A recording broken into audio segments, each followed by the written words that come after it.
हाँ जी, 11th class की जो पोइट्री सेक्शन है जिसमें सेकंड पोइट्री है the lab URNUM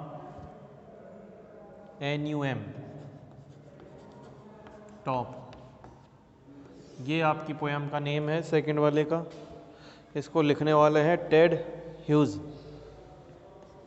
Ted hugs, Ted Hughes या हग्स, ठीक है। अमल ताश का ऊपरी छोर, अमल ताश का ऊपरी छोर,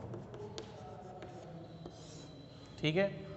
तो इसमें आपको हम एक्सप्लेनेशन तो आती नहीं है, इसमें आपको एक पोयम का एक स्टेंजा दे दिया जाएगा और उसके रिलेटेड क्वेश्चन आंसर पूछे जाएंगे। ये चीज़ आपके इस साल एक नई चीज़ है, क्योंकि 10th क्लास तक आपने एक्सप्लेन किया था रेफरेंस कॉन्टेक्स्ट के साथ, लेकिन अब हमें इसका एक्सप्लेनेशन छोड़ के क्वेश्चन आंसर पे आ जाएंगे। तो फर्स्ट जो है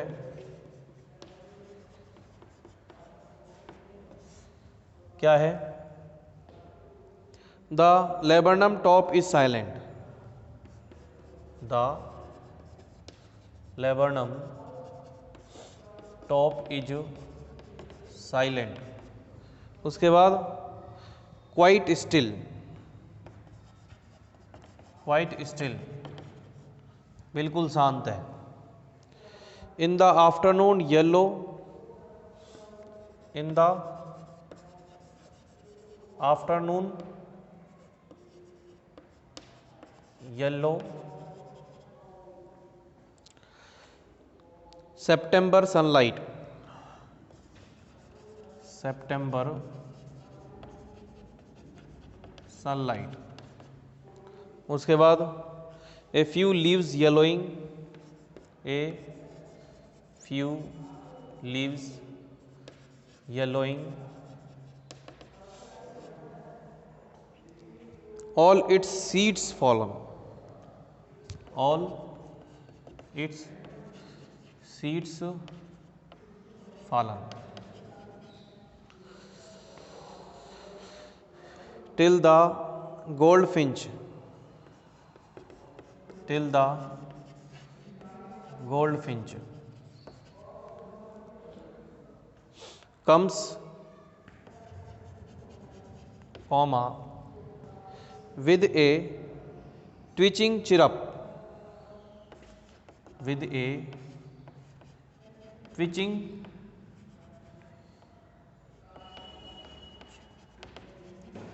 chirrup,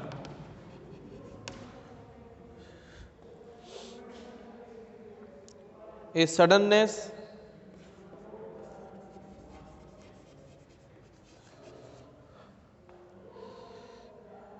a suddenness, a startlement, a startlement।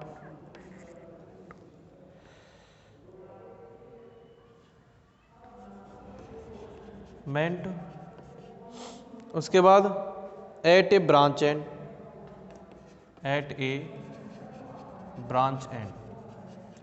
तो सबसे पहले हमें इसका अर्थ समझना है, उसके बाद क्वेश्चन आंसर हमको लिखने हैं। तो हमें फर्स्ट स्टेंजा में क्या कह रहा है ये समझिए। फर्स्ट स्टेंजा में बता रखा है कि जो अमलतास का जो वृक्ष है उसका ऊपरी छोर एकदम शांत है। The laburnum top is silent quite still, यानी अमलतास का एक जो वृक्ष होता है ये एक ट्री के बारे में है, ट्री के बारे में है, और इसका ऊपरी छोर साइलेंट होता है। इन ऊपरी छोर जब साइलेंट है, बिल्कुल स्थिर, स्टिल एंड क्वाइट स्टिल, एकदम साइलेंट है। दोपहर का समय है। The afternoon yellowing, yellowing yellow सितंबर है, और इसके सितंबर माह की जो पीली धूप छाई हुई है, कुछ पत्तियां पीली पड़ रही हैं और अमलतास के सभी बीज गिर चुके हैं।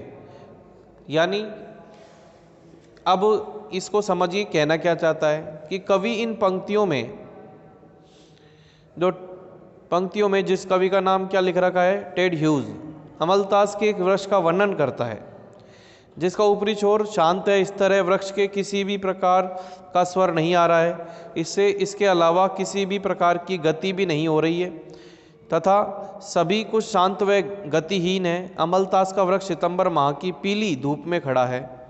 वृक्ष की कुछ पंक्तियां या पत्तियां पीली पड़ रही हैं क्योंकि ये पतझड़ ऋतु है या उसका आगमन है। अमलतास के सभी बीज जमीन पर आ गिरे हैं। कवि यहाँ पतझड़ की दोपहर में अमलतास के एक वृक्ष के स्वरूप का सुंदर चित्र बनाता है। तो ये इसके, अब देखो ये चाहे अब इसमें सितंबर जब हो चाहे कोई सा भी हो, अलग अलग देशों में अलग अलग ऋतुएं, अलग अलग समय पर अलग अलग पतझड़ का समय होता है, लेकिन येलो और येलोइंग, सीड्स फॉलन, लीव्स पीली पड़ना, पीली दिखने वाली धूप दोपहर की, और पीली पड़ती हुई पत्तियां और बीज गिर जाना। और दूसरा कि अमलतास का जो till the gold Finch comes, ये एक पक्षी है कि जो इसमें ये बताता है कि अमलतास के वृक्ष का वर्णन करते हुए सितंबर माह की दोपहर में चुपचाप गतिहीन खड़ा है। पतझड़ की ऋतु है। अमलतास के कुछ पत्ते पीले पड़ रहे हैं, वृक्ष के बीच गिर चुके हैं। ये सारी स्थिति बदल जाती है ज्यों ही गोल्डफिंच नाम की चिड़िया, गोल्डफिंच एक बर्ड है, वो आती है और ट्विचिंग एंड चिरप और चहचहाने लगती है, फड़फड़ाने लगती है और आवाज़ करने लग जाती है। सडननेस, एक अचानक से और चौंकाने वाली, स्टार्टलमेंट का मतलब चौंकाने वाली तरीके से एक डाली की सिरे की ओर बैठ जाती है। एंड सिरे को यानी एट ए ब्रांड एंड, यानी इसके सिरे पर अंत पे आके बैठ जाती है, ब्रांच एंड है।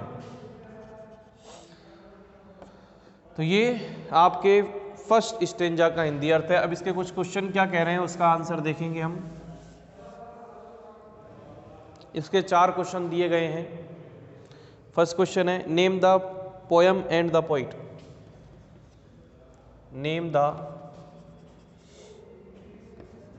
Poem and the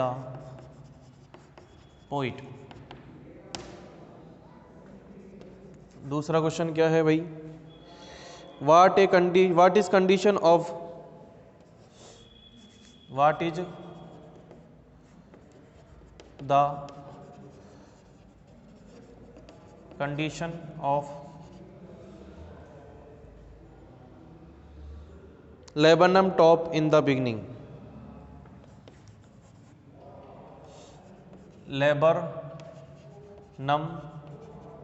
top in the beginning।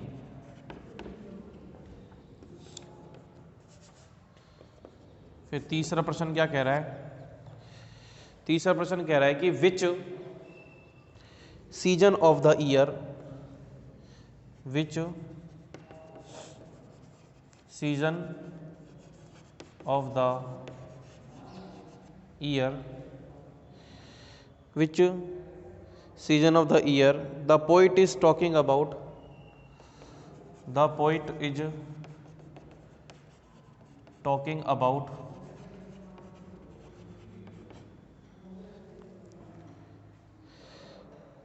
What is talking about? What shows it? What shows it? फिर चौथा प्रश्न है, In what manner does the goldfinch land? In what manner the goldfinch land. ठीक है, इस प्रकार के प्रश्नों का आपको उत्तर देना है।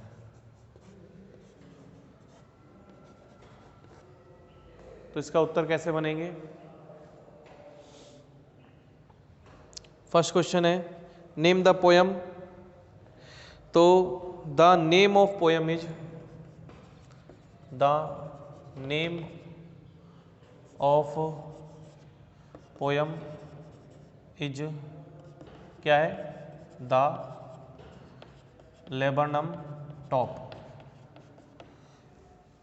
And it's poet name is क्या है, टेड ह्यूज।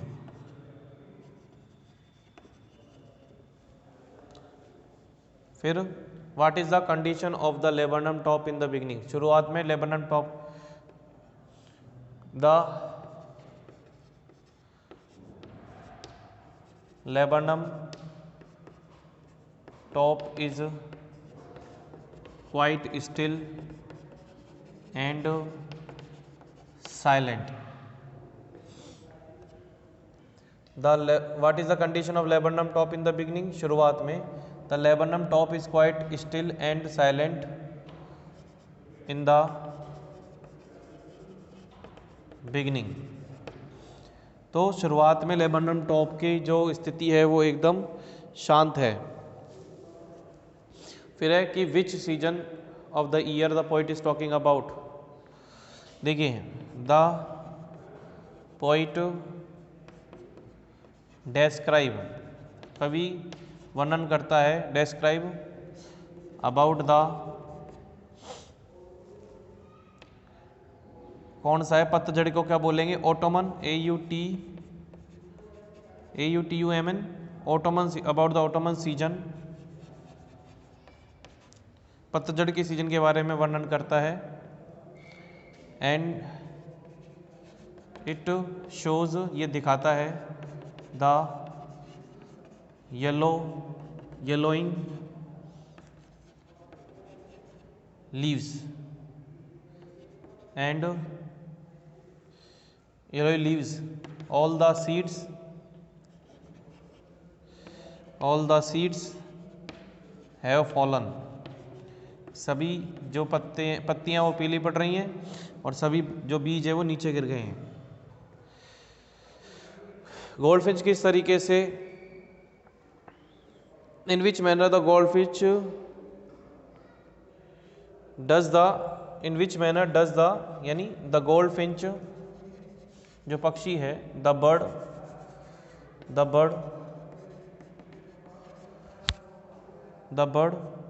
गोल्डफिंच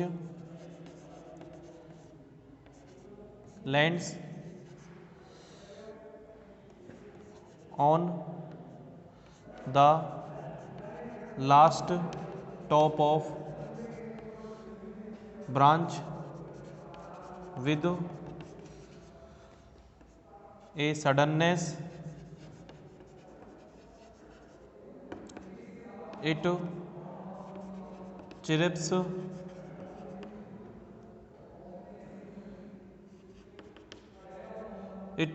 chirps यानी ये चहचहाती है, एंड मेकिंग साउंड, और आवाज करती है।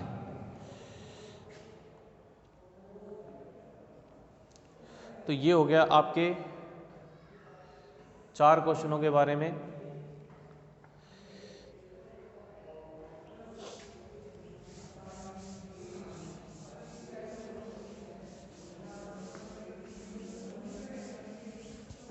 सेकंड स्टेंजा क्या कह रहा है,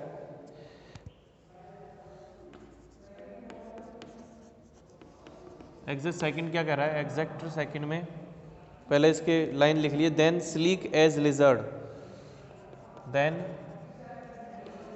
sleek as lizard, then sleek as a lizard and alert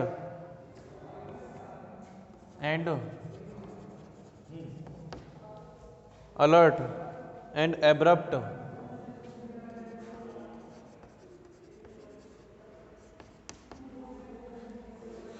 फिर she enters the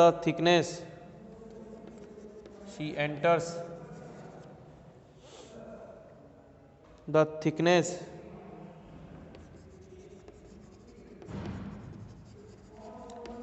and a machine starts up and a machine starts up. फिर of chittering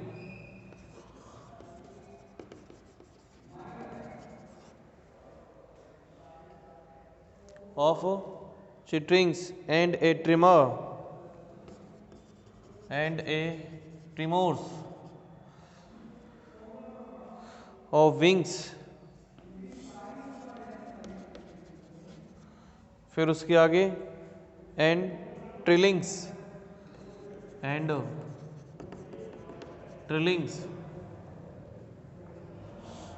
the whole tree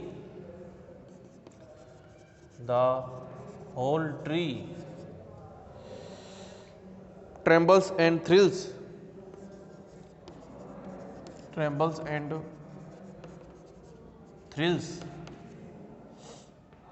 फिर it is the engine of her family. It is the engine of her family. First question क्या कह रहा है इसको समझाएंगे बाद में, पहले क्वेश्चन लिख लेते हैं. What has the goldfinch been? What has the goldfinch been compared to and why? Being compared to and why? किसके साथ इसका उपयोग, इसका तुलना की गई है और क्यों? फिर है where does she enters?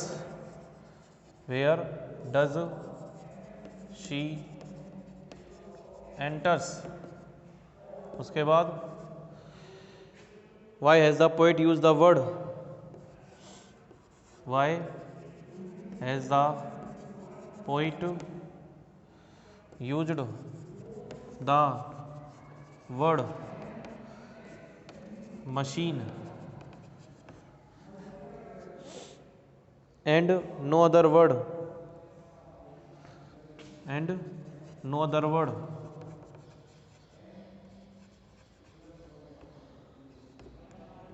Explain, बताओ, समझाओ.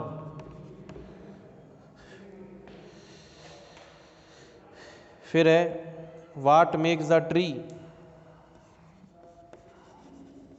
What makes the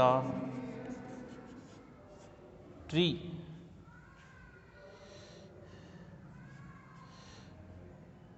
tremble and thrill. Tremble and thrill. तो ये हो गया आपके 4 प्रश्नों के. इसमें ये बताया गया है कि एक बात तो समझ लो कि स्लीक का मतलब क्या होता है? अचानक से होने वाला. स्लीक का मतलब सफाई से, अत्यंत सावधानी पूर्वक, कुशलता के साथ. फिर अलर्ट का मतलब होता है चौंकना. एब्रप्ट का मतलब होता है अचानक होने वाला. थिकनेस यानी मोटी शाखाओं या झुरमुट. मशीन यहाँ पर शोर शराबे का स्रोत है. मशीन का मतलब यहाँ पे शोर शराबे का स्रोत है. और दूसरा चिटरिंग का मतलब चूं चूं की आवाज़ें हैं. और ट्रेमर का मतलब होता है यहाँ पे फड़फड़ाहट होती है. विंग्स और ट्रिलिंग्स का मतलब यहाँ पे बताया गया है स्वर कंपन. ठीक है, तो ट्रिलिंग्स दोबारा देख लो. स्लीक का मतलब है साफ सफाई से. स्लीक का मतलब है सफाई से. एक लेजर्ड के रूप में, एक छिपकली के रूप में. एब्रप्ट यानी अचानक से, अलर्ट होते हैं अचानक से. She enter the thickness and machine startup of chittering and tremors wings and trailing, यानी वो अपने घोंसले में चली जाती है. देखो, स्लीक यानी सफाई से, एक छिपकली की भांति अलर्ट होते हुए वह. एड्रप्ट यानी बहुत ही अचानक से, है ना. एड्रप्ट यानी अचानक से, सडनली वह एंटर करती है। थिकनेस का मतलब होता है गहराई, झुरमुट वाला भाग। एक मशीन स्टार्टअप, एक मशीन शुरू हो जाती है। ऑफ चिटरिंग चहचहाने की, ट्रेमर कंपन करने की, विंग्स थ्रिलिंग्स कंपन करने की, यह फड़फड़ाना। ट्रेमर का मतलब भी गतिमान तरीके से ही है, फड़फड़ाहटना। ट्रिलिंग्स का मतलब वो आवाज़ आने लग जाती है स्वर कंपन की, पूरा ट्री जो है वो कांपने लग जाता है, और थ्रिल्स आवाज़ करने लग जाता है। यही उसके फैमिली के एक इंजन के रूप में है, यानी ये उसके जो परिवार है वो इसी तरीके से चलता है, यानी उसके परिवार की ये एक्टिविटीज़ हैं। तो इसके क्वेश्चन आंसर का क्या हो सकता है कि गोल्ड फिंच, पहला क्या, what has the goldfinch been compare to why. Goldfinch का कंपेयर एक किससे किया गया है, छिपकली से किया गया है। देखो, द गोल्ड फिंच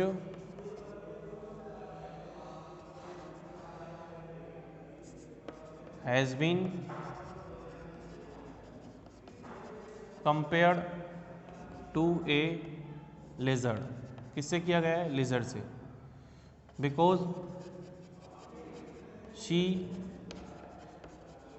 एंटर्स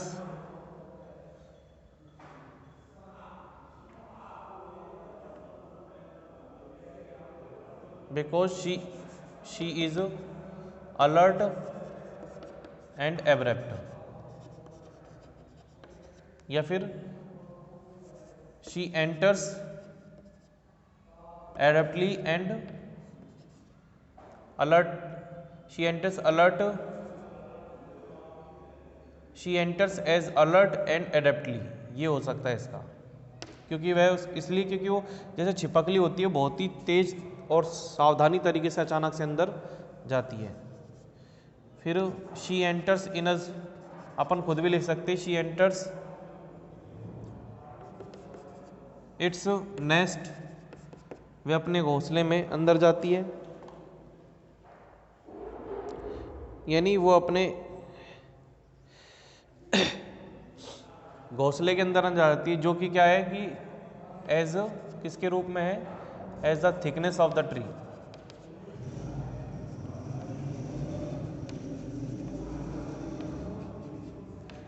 फिर देखो, why as the poet used word machine, machine का प्रयोग क्यों करता है।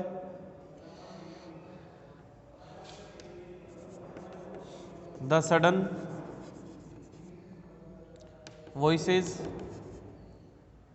अचानक से आवाजें, ठीक है। Chittering and trimmer of wings,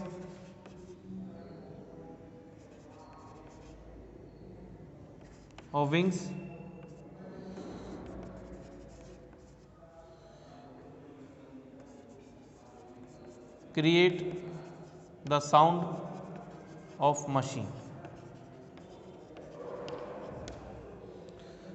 तो लास्ट क्या है कि what makes the tree tremble and thrill, तो अपन इसमें लिख सकते हैं द एक्टिविटी ऑफ बर्ड, जो एक्टिविटीज हैं बर्ड की, make the tree tremble and thrill. ठीक है भाई।